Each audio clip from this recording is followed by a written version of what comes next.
Hi, I'm Dubber. I'm the director of Music Tech Fest, and this is the MTF podcast. You may have heard we were in Germany last week running MTF Frankfurt as part of the absolutely enormous Music Messe and Pro Light and Sound. We ran a trackathon, the MTF Pro Labs Innovation Masterclass, and the 24-hour MTF Labs run by Tom Fox, Tim Yates, Drew Faustini, and Helen Leigh. We were 22 hours into that 24 hours and only a few hours before the final on-stage public performance of everything that had been created in the labs when I pulled Helen aside to have a chat about her work. She's a maker, inventor, and teacher. Her recent book is called The Crafty Kids Guide to DIY Electronics, and we'd also worked with her before running MTF Sparks, our labs for teens, in Liège a couple of years back. Now, at MTF Frankfurt, Helen had been building this amazing and rather large playable instrument that was equal parts electronic harp and creepy spider creature. And of course, just as I pulled her away, it had stopped working. Nonetheless, she joined me for a chat for the MTF podcast, and it was great to get the opportunity to talk about her work and her inspiration. From MTF Frankfurt, this is Helen Leigh. Helen, thanks so much for joining us at the MTF podcast. You're very welcome. It's a pleasure to be here. Well, why are you here? What's going on and what are you working on? So I'm working with a bunch of awesome people in Music Tech Fest Labs. There's 4 of us. There's Tom and Tim from Acoustic, and Drew, who works for Beaglebone, and me. And we are leading a really awesome, I want to say hackathon, but it's not really a hackathon because it's not competitive. And the idea is that you carry on your projects afterwards. This almost hackathon where we're doing creation of musical instruments, soundscapes, and general awesome noisy inventions. So we're facilitating that and working on our own projects and generally having a good time breaking things. Is what do you do for a living an okay question, or is it one of those complicated things? It's an okay question. I'd say largely I invent things. Sometimes I write about the things I invent. Sometimes I sell the things I invent. Sometimes, mostly, other people sell the things that I invent. So I worked on the Mini Moo glove, which is sold by P. Maroney and Adafruit. I worked on that for the Mimu glove, which is the one that Imogen Heap performs with. And me, Imogen, and the Mimu team worked together to create a DIY children's version of the famous gesture sensing instrument that the Mimu glove team make. So I really enjoy using real-world tech in classrooms, and I was really inspired by the Mimu glove, so I got in touch with the team to ask if I could do essentially a DIY version for not a lot of money that I could use in class, and they really loved it. And then I made one, and lots of other people really loved it, so we decided to develop it into a product. So that was pretty awesome. I wrote a book last year as well. So I do a lot of writing and product development. That's my major thing. But also I'm a lecturer in a couple of universities in London. So I lecture on music tech, electronics, physical computing, and play-based learning. So I have a very mixed bag of things that I do, but education and technology are very much at the core of everything. That's probably a nice way to encapsulate inventor / educator. Yeah. Interesting. So, okay, let's start with the book, because that's a really fascinating thing and aimed at essentially getting kids to make things. Yeah, absolutely. But it's not just your typical putting wires into things book. I really am fascinated by how more traditional creative pursuits intersect with technology. So I'm not a big fan of tech for tech's sake. I like being playful with tech, and I think it's a really nice way of teaching it as well. It's one of the reasons I'm here, really, is the intersection of the creativity of music and the resourcefulness of technology makers.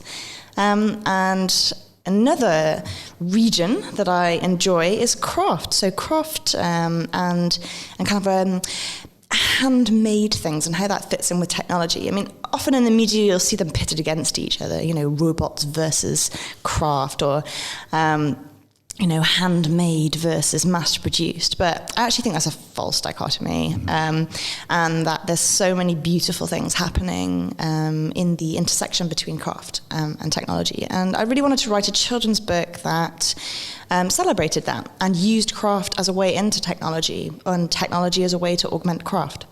Because it's not a one-way street, of course. You only have to look at a knitting pattern, and this is programming. Absolutely, it's programming. And in fact, I think often these crafts are undervalued, and the history of them is kind of destroyed. There's a fascinating book that I read recently called The Subversive Stitch, and it's all about the feminist history of embroidery. Wow. And also, I read a really interesting article on knitting spies. So in the World War II, they had ladies knitting things and dropping stitches to pass secret messages onto other people. It was a form of communication. Of course, it's code, So anyway, this book is called The Crafty Kids Guide to DIY Electronics, and it teaches the basic concepts of technology, but through sewing and through papercraft and origami and through DIY robots and wearable things.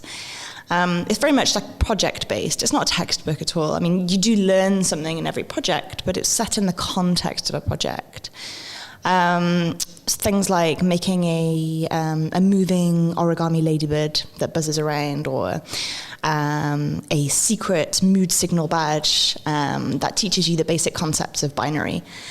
So these kind of imaginative projects, and I can't actually take full credit for all of these projects. I worked with an advisory board of 200 girls to write this book.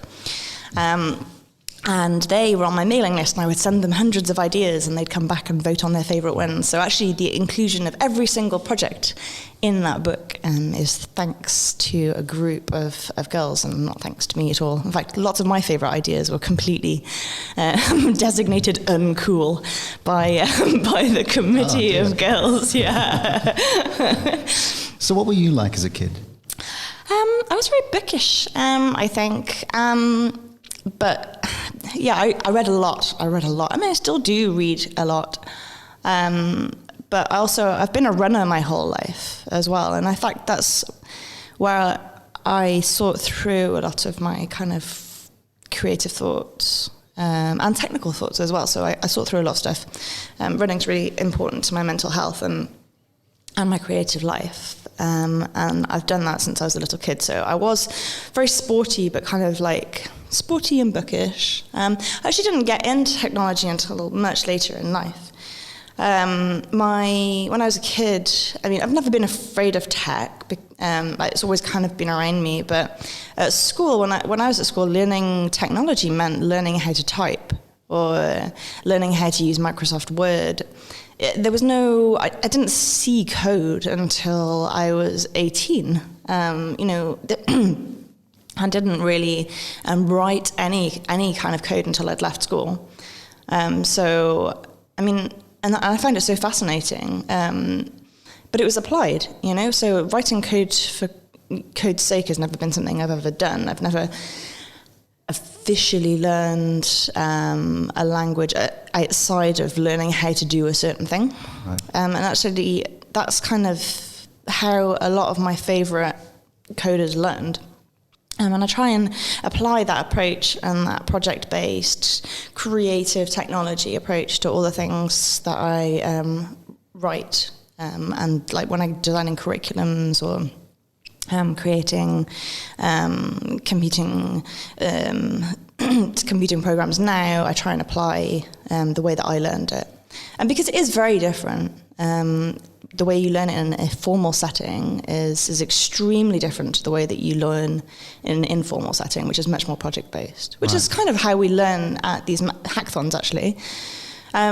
It's actually something I'd say is really crucial to modern technical education, is the idea of community. I know that might sound like a cliche, but I didn't learn electronics at school. I learned it at makerspaces. I learned how to use an oscilloscope in my friend's kitchen. I learned how to solder at London Fab Labs. back in the day when it still existed. And by hanging out with people in makerspaces and at hacks or informal hacks, I mean, I host dinner parties where we all make stuff, and I always learn something from that. I think that's kind of community-based learning, and I personally really, really respond to that, and that's why I'm kind of active in this community. Fantastic. How's the book doing, incidentally? What's the sort of response you're getting to that? So I'm having some really nice reviews. I only find out every 6 months because it only just came out. Yeah. So I don't know how it's selling, but I know that I've got some really nice reviews from the BBC and from the editors at Hackspace said really nice things, and Make Magazine as well. So that's really affirming.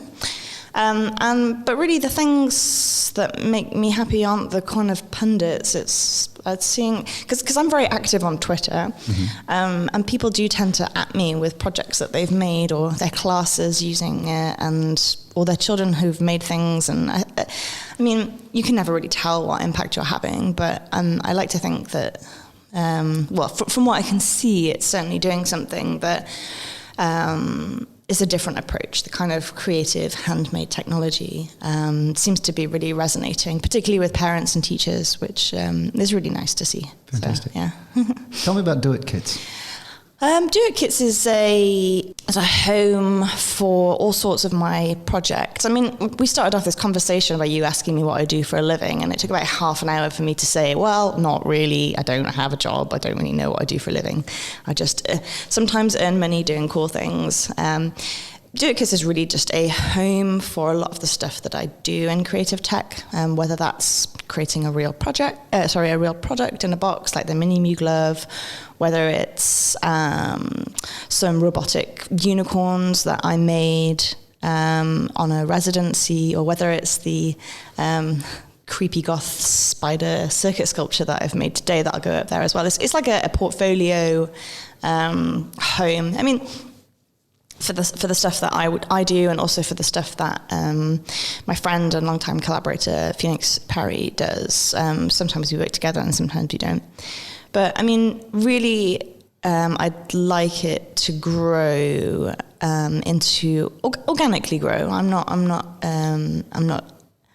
trying to push it into a big business or anything. I'd like it to grow into a creative technology consultancy that's focusing on physical computing and electronics, either with a technological or music-based approach. So yeah, I mean, it's just a showcase, really. It started off as something slightly different. So I was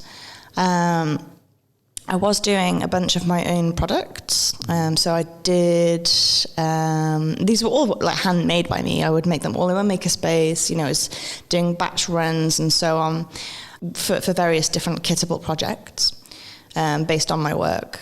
But I got to the point where I had my first kind of small success, and I realized, you know what, I really hate putting things in envelopes.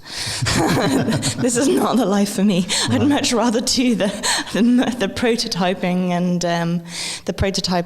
and ideation phase rather than the manufacturing phase. So now I'm partnering with other people to actually manufacture my mass-produced partners. Because the first time I came across you, the story that I heard, and you can kind of correct me on the history of this, but that you had this kind of potential success with this product, and you went, right, I'm off to China, and went around knocking on, not speaking any Mandarin, but knocking on doors going, can you help me make this thing? Tell me about that story, and also who you went with. So it's actually kind of an interesting story. So I was creating these things out of my makerspace and kind of supplementing my income a little bit by producing these handmade kits. And, I was kind of enjoying it, and I was invited onto a product accelerator, one of these technology accelerators that's like, well, you do all these things, you do these business pitches, then you get VC at the end, and you go to China and you produce these things, and blah, blah, blah. Well, anyway, I spent the best part of a year doing that, and at the end of it, I just realized, I hate this. I hate these people. I hate this process, and there's got to be a better way. I mean, all the creativity was stripped out of me.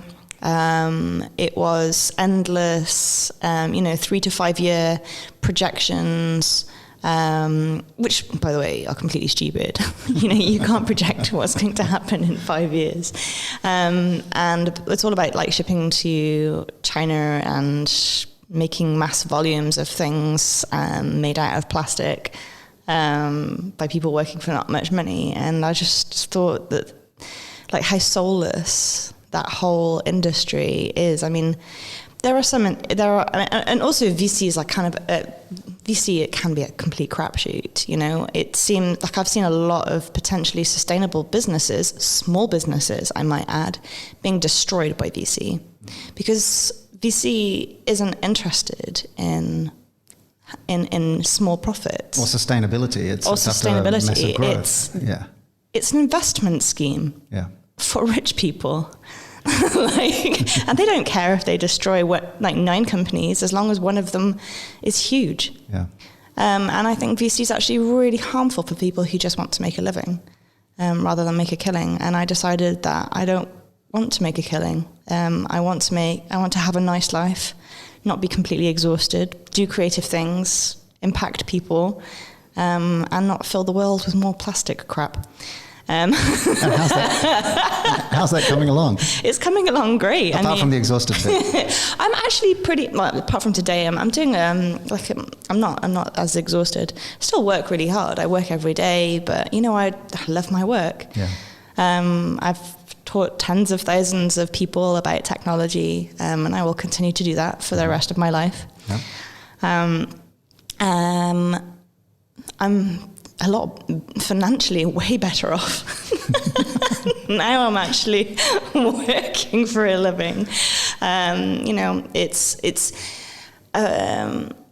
It's much less stressful than the idea of kind of creating a product and selling things to people and kind of, I don't know, some people love it. They thrive on that business side of things. I mean, I enjoy business. I enjoy parts of business, but it's not my raison d'etre. I want to make things and teach people things, and that's what I want to do with my life. I don't need to have 100 staff in order to do that. Mm-hmm. It's just about being efficient.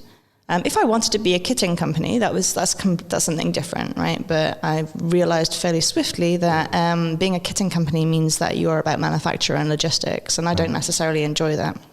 I enjoy the creation and the I mean, it's a work in progress. My life's a work in progress, of course, but the VC side of things just wasn't for me, and I think it's actually kind of a negative force in the world. Right. Well, part of that progress has been moving countries. Am I right to say you're from Wales originally? I am from Wales. Yes. When I hear I'm from Wales, I imagine what other people picture when I say I'm from New Zealand. The sort of rolling green hills, sheep. It's very similar actually. I did live in New Zealand for a little bit. Yeah. And they are similar, except I think New Zealand's like the cinematic version of Wales, and Wales is the slightly grubby version of New Zealand. It's the small screen New Zealand. Yeah. It is. It's the soap opera version of New Zealand. There's a few more fights. Uh-huh. The sheep are a bit dirtier. Right. The weather's just that little bit shitter. Right. But yeah. I think the Welsh and the New Zealand is... But from there, you've ended up in Berlin. I have, yes. So I spent a long time... Well, I've lived in all sorts of places. But yeah, I grew up in Wales. I just moved to Berlin from London. Mm-hmm. And I split my time now between Berlin and Chicago. Okay. My husband's from Chicago.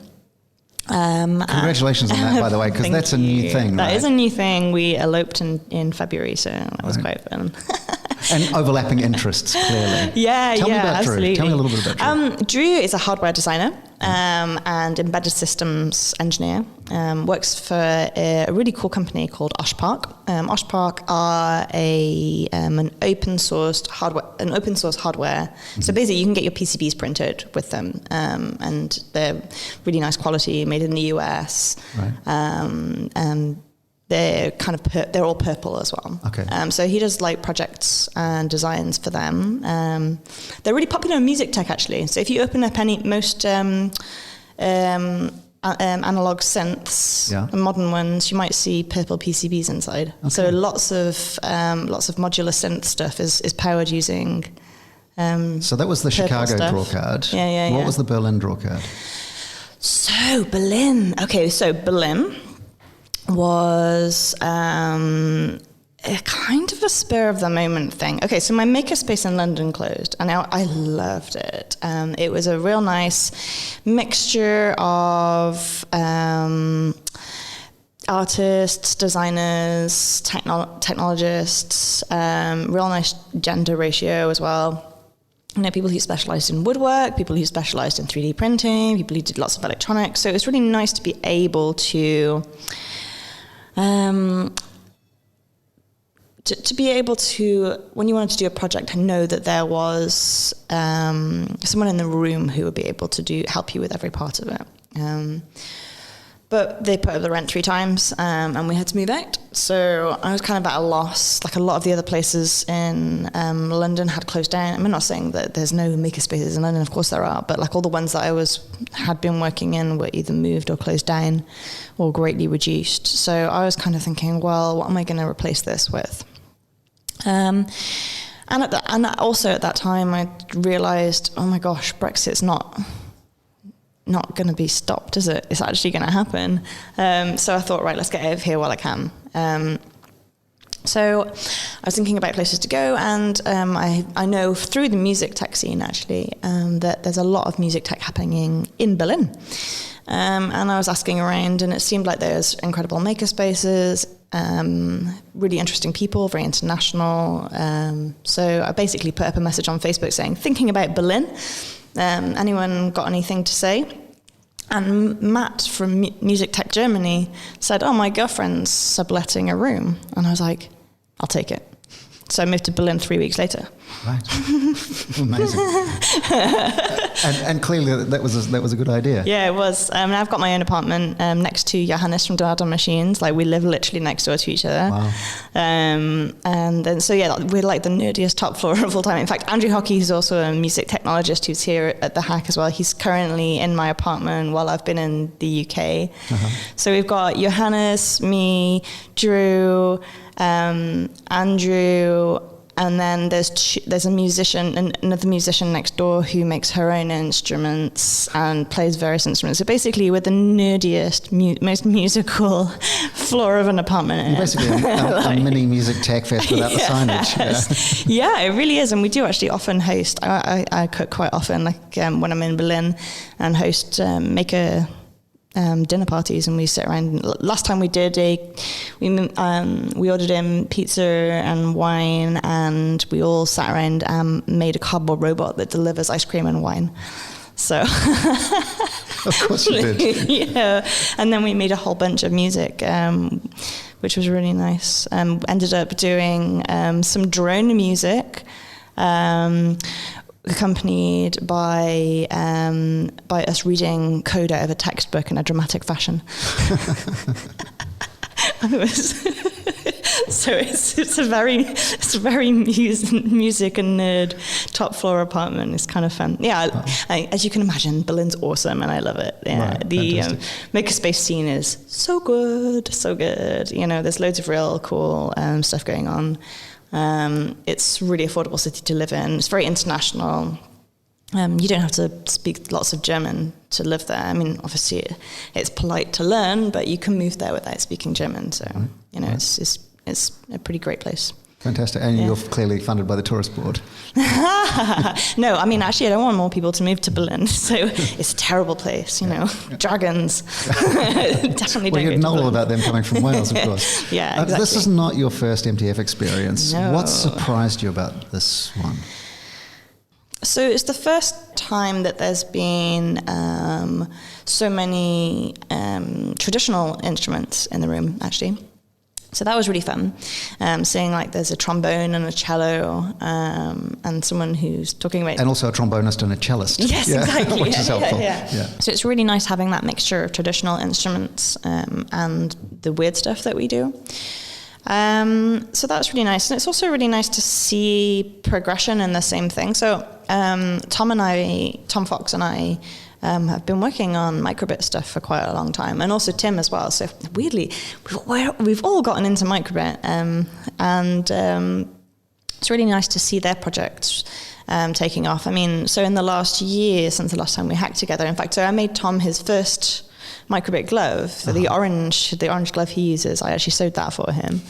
Back before it was even remotely considered to be a product. And in that year, Tom's gone on to do incredible creative things with it. I've made it into a product in a box, and Tim's been writing like really amazing body of code for Drake music using the microbit as well. So it's really nice to come together again and see like the progression and be like inspired by each other's work in the last year since we've kind of been sitting together doing stuff. Yeah, so that's one of the things I love about this particular group of people is that something that happens at one event, it's not sort of thrown out and we start fresh the next time. There is this kind of ongoing development. I mean, this is the 16th MTF event. Wow. And there's a narrative that runs through all that, and some of the same, obviously some of the recurring faces, but also the projects that develop and merge over time. So what's next for you? Another book, another product? So what's next for me?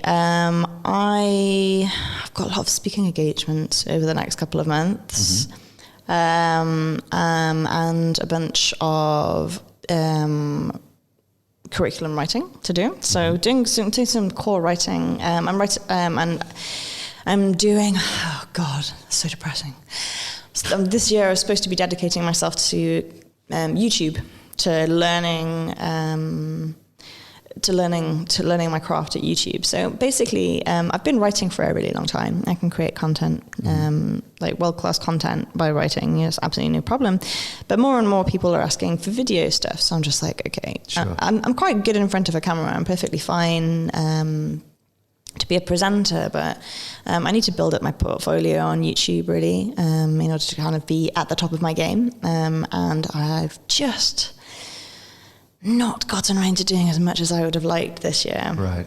So there's that. Oh, I'm also working on a fun project. I bought a 1920s can dress, and I'm making it into a haptic homing device.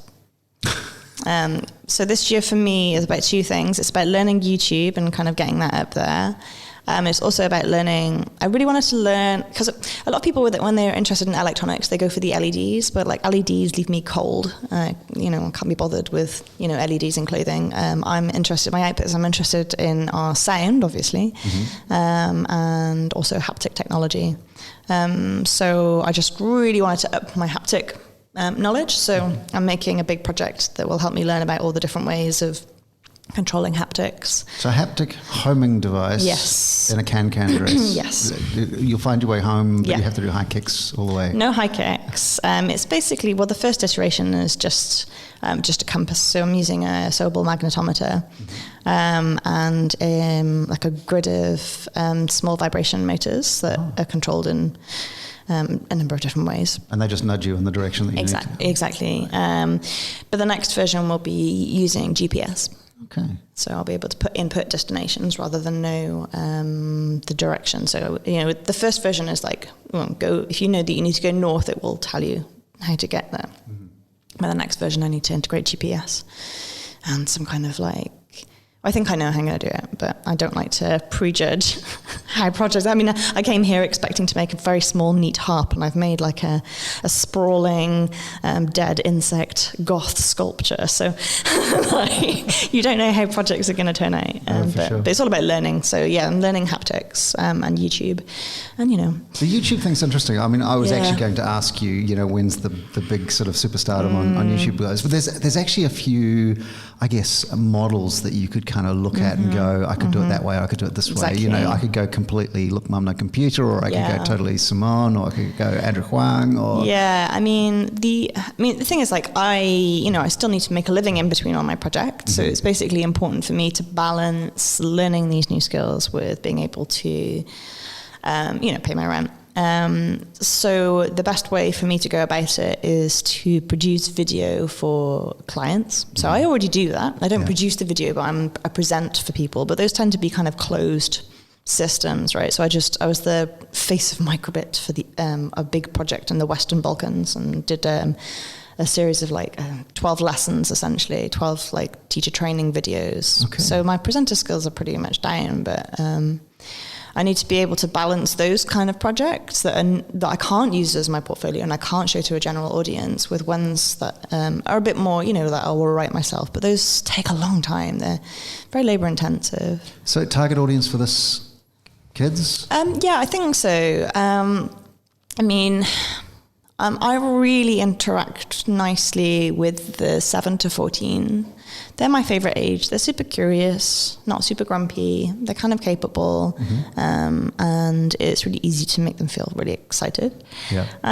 But having said that, I do aim at that age range, or I should say I aim it to be inclusive to that age range. I don't think that children have a monopoly on creativity or play. I really enjoy the mix that I do, and I know there's lots of grown-ups that enjoy it as well. And I think my approach works really nicely for artists who want to do something, but don't necessarily need to become an expert in it. There's this assumption that if someone's going to use an Arduino board, that they're going to go down this journey and Arduino will be their end goal and they're going to do all these things. And I'm like, well, actually, you could just do that in 5 minutes with a microbit and some block code, and you've still got the same result. Not everybody needs to be an expert, but sometimes people want to know how to do things. Yeah. So, I try and make what I do very practical so that hobbyists or people who are already expert in one thing, someone might be an amazing seamstress, for example, but they might not know how to make a circuit. So those are my audiences, really, children and people who want to dip their toe into electronics without necessarily understanding the why of every single thing. Right. I think there's already a lot of electronics experts out there on YouTube, and I think what I can add is enthusiasm and good projects that will be adaptable for either children or for people who are making their own things already, but just maybe not in my field. Targeting the playful and the curious. Yeah. And is that how you would describe yourself? I'd hope so, yeah. I'm very playful. I strive to be playful and curious. How's that? I don't always achieve it sometimes. Sometimes I get anxious and worried too. But yeah, the playfulness is a lovely state to try and be, to try and exist in. Right. Well, I'm aware that I'm probably making you less than playful right now, because you've got things that you need to be working on before we present. Yeah, I don't know if my dead bug is actually dead or if it's alive. So right. I don't know. Yeah, I'll be performing with it. So yeah, let's see if I'm just going to be poking some wires or if they're actually going to be making some sound. Fantastic. Well, let's find out. Thanks so much for joining us. Thank you so much for having me. All right, cheers, Helen. Cheers then. Bye-bye. Bye. Helen Leigh. And the good news is, not only did she get the creepy spider harp thing up and running again, it was a beautiful centerpiece to the MTF Labs performance at Music Messe. And that's the MTF podcast. And that, believe it or not, was episode 26. 6 months of solid weekly episodes. So make sure you go back and listen to some that you've missed. And this might also be a good time to hit the subscribe button and add it to your short list of regulars. We'll keep putting them out each week and featuring brilliant and fascinating people from the worlds of innovation, music making, industry, academia, art, science, and everything else connected with the world of MTF. And in the meantime, have a great week, and we'll talk soon. Cheers.